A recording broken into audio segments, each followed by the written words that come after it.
What an incredible view I have here behind me. Unbelievable.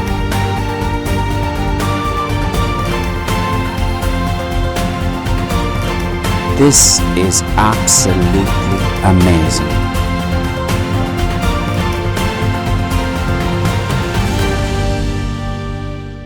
Okay, welcome to Skye, and I'm glad I'm back here. It's a fantastic spot. Everywhere you drive along, I thought Scotland was bad today or this morning, but wow, this is just fantastic. That's the lighthouse at near enough to the southern section of Skye. It's on the Isle of Ornsay. Best place to shoot it is from a distance. You can actually get on that particular island. We're on the next section over. And I'll post up the name of it. I can't honestly remember exactly where I am. I'll put that up there. Why did I stop here? I do know that I'll probably get another better shot higher up, but parking is a nightmare here.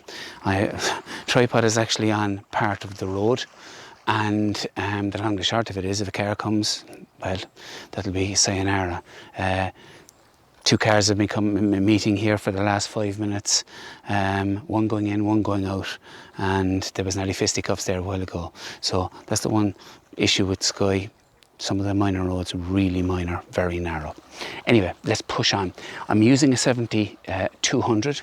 I'm going to eliminate this particular boat here. I'm going to stand to the right hand side, basically taking in this lovely black and white boat, which is quite picturesque. Reminds me of the one that is in Bunmahan.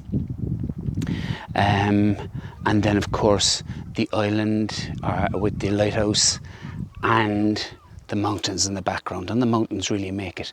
Today we've fantastic skies, bit of light pocketing there just above the actual lighthouse itself, and great definition in the skies. So I've taken a few shots. I'm using a polarizer to get more of that definition out of the sky. I'm also shooting in portrait, getting maybe a little bit of the greenery here in the front at the bottom of the shot, boat mid-shot, and then lighthouse and mountains behind them. 4 different levels. So what more can you ask? It's absolutely fantastic. I'll get hopefully another shot further up the roadway, but I'm going to take these few first. Talk to you in a while.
I arrived at Broadford in the early morning, and there was beautiful light there, and I travelled the single track road, 15-mile journey all the way to Elgol. About 2.5 miles up the road there was beautiful light at a lake that had loads of reeds in it, and I'll bring you a clip from that next. I then continued on my journey, which actually took me about an hour and a half, excluding my stops, to get to Elgol, climbing over the mountains and dropping down into the beautiful fishing village. Right, well, I came on the scene about maybe 15 minutes ago, and I'm on my way from Broadford to Elgol. Elgol's a fishing village on the west. It's 15 miles west of Broadford. It's on one of these one-track roads. Saw this particular scene. It was absolutely lit up. It looks dead ducks now, to be honest. But, and it doesn't look like it's going to improve because there's quite an amount of cloud coming in. I took photographs of it. I vlogged it, at least I thought I did. I went to check afterwards and I have all the visuals, but I ain't got any sound. Obviously in my haste, I have two different, I have this Rode wireless, and the one that was on my lapel wasn't actually on. Anyway, getting back to it, why did I stop here? I'll show you the photographs in a while and you'll understand why. I didn't get complete sun because, as I said, it was just a gap in the clouds. There's quite a lot of clouds here today. Some of them actually coming over the actual hill itself here. Moving on, it's just after 7 o'clock, at least it was when I vlogged this or shot this first, and there was lovely golden sun coming in at an angle. We've got water in the foreground, stones before the water, reeds, hillside, and the actual mountain itself. So we've several different layers here. I'm using obviously a 1635. I was hand holding it because I feel it's so still. It's not going to make any difference. Oh, here comes a bit of light. The actual hillside was golden. The mountain was still the same colour as is. And I was happy enough with that because of the fact that, well, it was giving a differentiation between the actual lower hills and the upper hills. With the amount of cloud that's here today, you're never going to get it all clear. And again, the reeds really light up. You can see some of them now just coming in the foreground here, lighting up. Yeah, we're getting a crack in it. Hold it. Here it comes. Come on, come on, come on. Looking better. We need better than that, lads. We've two sets of clouds up there now, obviously, the cirrus and the cumulus, and to try and get a gap between the two. We seem to be succeeding. I got light over here behind me. Hopefully now in a while we'll have light here in front of us. But anyway, I just was passing along the road on the way to Elgol, as I said, saw the scene and just had to shoot it. It was extraordinarily beautiful. The fern trees as well to add to it. I'm just going to move you slightly there so that you can have a better look at the lighting that's going on over here at this particular moment. And what I might do is just put in a clip of myself while I go, the best way I talk, mute, and you can see what kind of light there was. Anyway, fantastic location, right on the edge of the road. You're actually right in the middle of the road. So I'm going to move on and let's head to Elgol.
I've arrived at Elgol, and sorry now, I'm trying to stand here and that's not easy. Fantastic boulders here for probably hundreds of years and been worn away, fabulously round. Anyway, let's move on. I hope this time you can hear me. When I arrived, I went for a recce, and this place was like something out of Lord of the Rings. We have Mordor across the waters there, and that's the massive attraction for photographers in Elgol. When I arrived along the beach here, there were 4 or 5, sorry, did I say beach? I don't know what you'd call it. Rock area, landing spot, I don't know. Anyway, rocky area between land and water. There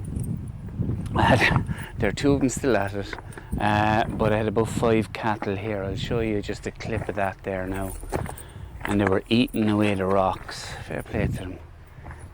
It's no wonder those rocks are so rounded anyway. Yeah, they look like sweets in a sweet shop. Anyway, let's move on. It took about an hour to get out here. 15 miles, single track, lots of cars coming against me, some trying to pass me, and did. The law is that if you're not going fast enough, then what you do is you pull in at the next pull-in section, and your passing by section, and you leave the car behind you pass. That's fair enough too. I tried to take some shots on the way out, but unfortunately this big dark dirty cloud was following me, and I'm hoping that it'll land over there because it'll add to the atmosphere, and hopefully on my way back things will have brightened up. I did take a walk down. It's quite a distance from here. Unfortunately the sea is not very active today. The idea here really in Elgol, I nearly said Mordor, is that long exposures have fierce action in them. I'm not going to get that action, but how bad? I think the scene is just stunning. I just had a look at the school as I was passing by, and I just, Darren Lane and myself were always, well, when we were in Kerry or West Cork or Donegal, we were saying that school there definitely has the best view for any kids looking out the window in Ireland. Well, this one has a view looking that way, and what a view it is.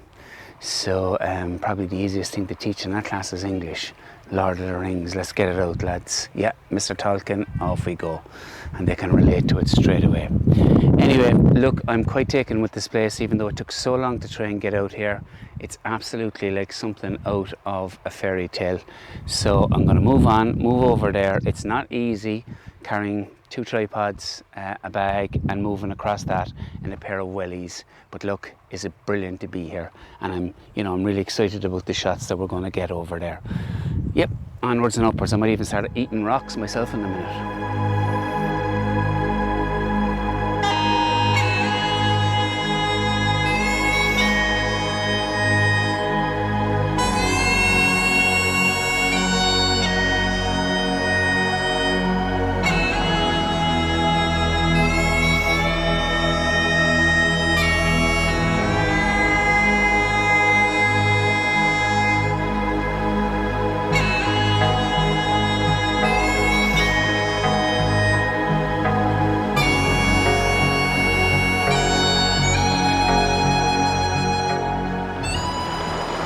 I've moved out now to the water's edge, further along the rocks. I'm standing here because I want to have the wind at my back so we don't have any wind interference on the sound. I'm hoping that's not going to happen. I've pulled the camera back from the water's edge. A while ago I was out further out there trying to get this large rock as my foreground, and obviously the main show in town, the mountains in the background. Not a portrait shot, and I love taking portraits in this kind of scenario, especially with the sea, but it's too far away. So I've shot it in a landscape shot, about 28 millimeters. I have a 16-35 on. You can shoot it with a 70-200 if you want, but you won't get any foreground in, and so it's nice just to get the foreground. I've gone for a longer exposure, but not too long an exposure. Nice to see the sea getting a bit wild there now. I've gone for a 3.5 second, a 3.2 second or a 4 second exposure. That basically smoothens out the water, but it doesn't lose the definition in the actual clouds. If I were to leave them any longer than 10 seconds, I think we'd start getting streaks and the actual sky would die. What I'm going to do now is just move along the coast here and take different shots.